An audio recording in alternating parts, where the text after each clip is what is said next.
Good morning, everyone. Welcome to tea time here on San Juan Island. I am hanging out with Atlas under his favorite shade tree. And earlier I was back in the shed closer to the house with Ari, but it's a little bit noisy there today. I've got nieces and nephews and my brother and my sister and lots of family around. So I snuck out to the far side of the paddock to do tea time with Atlas here. As you can see, it's a very hot, sleepy, relaxed sort of day here. And today, I thought I would address the fact that I've gotten quite a few questions since I posted the tea time about the herd integration and the Patreon video where I showed some things that I had learned through watching a new herd integrate in Portugal. And hi, Joe. Welcome to tea time. So after I did that tea time about herd integration and I did the video where I showed some of the herd integration, I have gotten quite a few questions about specific issues that people have integrating their horses. And this is a little bit ironic to me because, you know, I'm struggling with it too. I have my two stallions. I really hoped they were going to be best friends and they were going to live together. And it turns out they have very different personality types and very different histories. And they just haven't been able to live together unless I'm with them. So I'm the equalizer. I'm the thing that allows them to be together for some hours every day. But I haven't solved the whole puzzle on how to integrate them, or if it's even possible. Maybe it's just not possible with two adult stallions in a small space from very different backgrounds when one of them's been abused. Maybe that's just too much to ask. I don't know yet. It's a puzzle that I'm working on.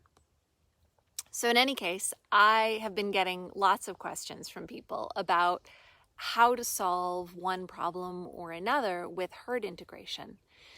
And the answer is always very simple. And the answer is, if you're having trouble, something was too much too soon. Now, I know that's too simple. That's too simple an answer. But as my dad always said when I was growing up, I would ask him a question and he would say, well, do you want the long answer or do you want the short answer? And there's always a long answer and a short answer. And the short answer to every problem with horses, no matter what your problem is if it's a problem, something was too much too soon. So underneath that short answer is the long answer, which is, what are all the steps that fit between the reality of where you are and where you had the problem? So there's obviously some sort of a situation where, let's bring up herd integration, for instance. Okay, if the horses are separated from each other by a fence, maybe you don't have a problem. But when you take that fence away and they're in together, you have fighting or chasing or some sort of a problem.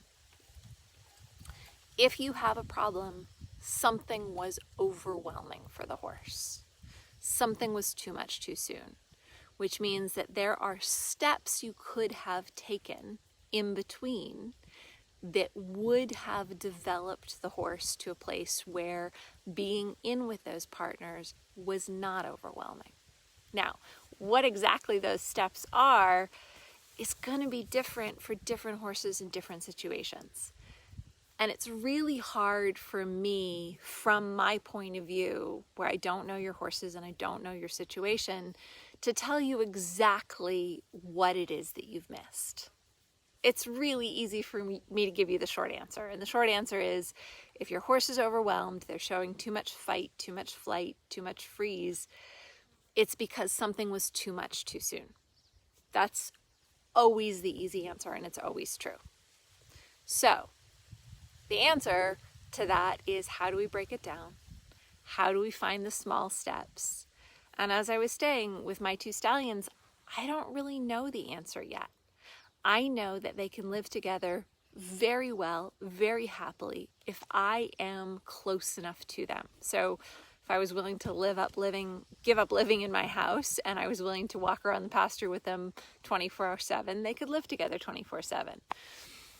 But seeing I want to go inside my house at the end of the day, and I can't spend 24 hours a day with them, they don't know how to self-regulate enough to not be overwhelming for each other.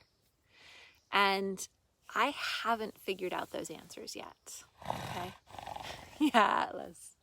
And as I said, maybe it's not possible. I don't know. I don't know if this puzzle works or not. But I've been getting a lot of questions since I did the herd integration videos on Patreon, and I talked about it in Tea Time.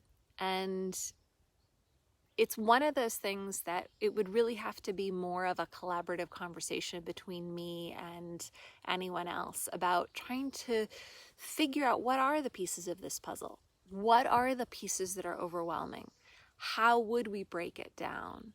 What are all the small steps that would help the horse feel safe and secure before they were integrated or as they were integrated, so that it could be peaceful and healthy and safe? Hi, Florentine. Welcome to Tea Time. So, when it comes to all the individual details, there's individuals, the horses themselves, and I can't give really blanket easy answers other than the simple one, which is it's always too much too soon of something. And our job as trainers, as owners, as caretakers is to figure out what are the small pieces that give the horse a sense of security so that when they're introduced to something new, they don't feel overwhelmed. Really simple, right? Right, Atlas? So it's really hot here. The flies are much worse than usual because we've had more heat than usual. Our horses are pretty sleepy and quiet during the day. This is the perfect time for me to work on challenging things when they're a little bit sleepy, when they're a little bit shut down, because there's a little more room for me to maybe do something that would be overwhelming at a different time and have it just be interesting now. And so that's one piece that I'll give you if you are introducing horses, introducing them at the heat of the day. Sometimes, not always, but sometimes can give you a little bit more room for them to feel like maybe we could just take a nap next to each other instead of being upset about this.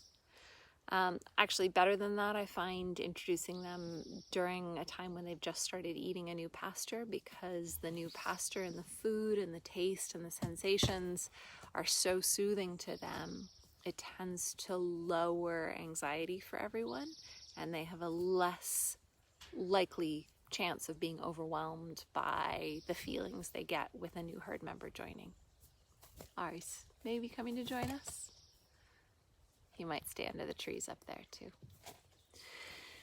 So those are my thoughts about answering, your questions. You're still welcome to send them to me, but when it comes to herd integration, there really are too many variables for me to be able to give you a simple answer. Other than if your horse isn't doing well for any reason, it's always because they got overwhelmed. Too much, too soon. Then from that simple answer, we could brainstorm what are all the little pieces that would help them feel safe so that they can handle new experiences, new herd mates, new situations without feeling overwhelmed. That's a puzzle. So enjoy the puzzle, enjoy finding the pieces. If you want to talk to me about them, I'm certainly happy to do that, but it really is so unique from herd to herd. So I have the simple answer, and then the more complicated answer underneath that is one that we all have to figure out, one horse at a time. So here's to puzzles. Thank you guys for joining me for tea time, and I will see you next Tuesday.